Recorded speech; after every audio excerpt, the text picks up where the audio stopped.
Hey everyone, Coach Mark here. Before I dive into today's topic, make sure to find me over on Instagram as Coach Mark Estrabio. I offer one-to-one coaching. It's what I do full-time, and the odds are very good. I'd love to work with you. With that being said, let's get into it.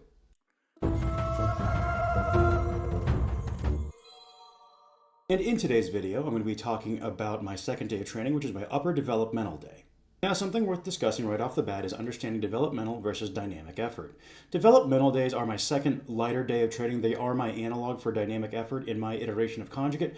However, when I talk about developmental, it's not just speed work. It could be speed work. It could also be triphasic work. It might be tempo or pause work. It could just be basic volume work. It could be density training. Essentially, developmental days, what I try to do is I'm trying to develop the attribute, whatever it is I need to most extract from myself without digging into my intensive days.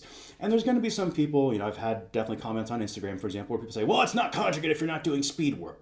Even Westside will occasionally drop speed work in favor of something such as 5x5 progressions, so that's something to keep in mind. Also, at day's end, Conjugate is a series of training principles that adapt to the lifter, and you, in turn, as a lifter, adapt around the system itself, so let's not get it overly twisted, shall we? Also, if you ain't at Westside, you're not doing Westside.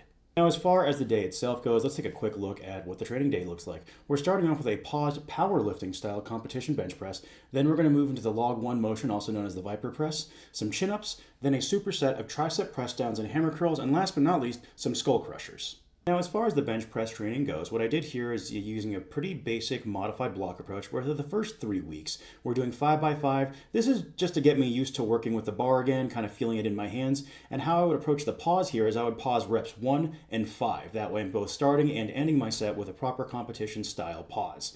And then in weeks 4 through 6, you'll notice we move into more of that speed work style, skill work development, where I'm pausing every rep, but I'm going lower reps per set overall. And then in the last couple weeks, you see we work up again, and you'll notice those percentages do exceed 100%. And the reason why is all these percents are based off of a recent RPE8 single. So that's something you should be able to do for a 3-rep max on a given day, roughly 90-92% of a standard 1-rep max, or how I like to think of it is, it's a single that feels kind of heavy but moves really well.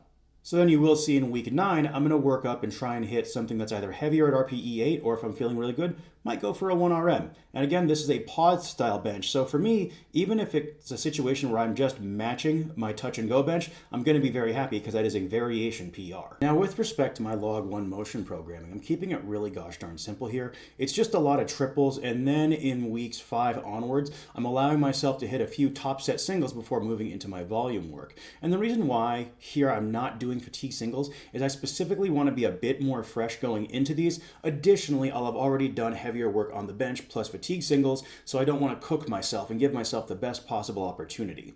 But ultimately, again, this is a secondary movement here, just trying to get familiar with the log, and the Viper press has a lot of benefits for the strongman athlete outside of just improving your pressing, because it does require explosive extension, works the upper back and triceps quite a bit, just a great utility knife movement, plus you get a little bit of conditioning benefit. Now, as far as programming the accessory movements go, with the chin-ups, I'm using a density block here. I'm a really big fan of density when it comes to calisthenics. So it'll just be sets of 2 to 5 at a time for 10 minutes. And once I hit 40 total reps in that given time frame, and again, these reps need to be quality, I'll add weight to myself and just start all over again. Now, as far as the tricep press downs and hammer curls go, what I'm doing here is 3 rounds, and across the 3 rounds, I want to accumulate 50 reps on each movement. So it could be something like 20, 15, 15, as long as the math adds up. I like this pairing before I move into skull crushers because it's going to get a lot of blood in my elbows. That way they're nice and stable, and the skull crushers aren't going to be so strenuous on the joints. Additionally, by placing skull crushers last, I don't have to go as heavy, which again, for my elbows, they're going to be very thankful for that, especially with all the heavy pressing volume that I'm doing across the week. Skull crushers themselves, 3 rounds of 8 to 12, nothing too fancy. Undoubtedly, there's going to be some of you going, wait a second, that's just freaking block periodization. And guess what? You're not wrong. As I alluded to earlier, my developmental days are all about moderating intensity versus my intensive days to help balance the training across the week and best develop the attributes of myself that I'm looking to most develop.